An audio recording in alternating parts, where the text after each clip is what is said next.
हमारे पगड़ी के दीवाना चैनल को सब्सक्राइब करें और बेल आइकन दबाएं एवं शेयर करें। पूरा वीडियो देखें।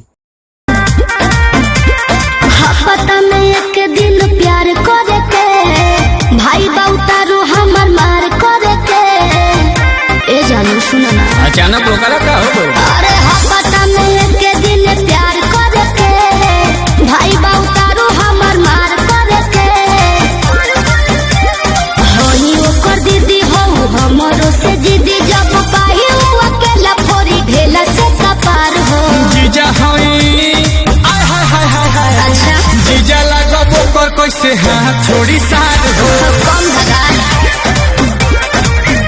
अरे होखे वाला जीजा पना हाथ छोड़ी सार हो।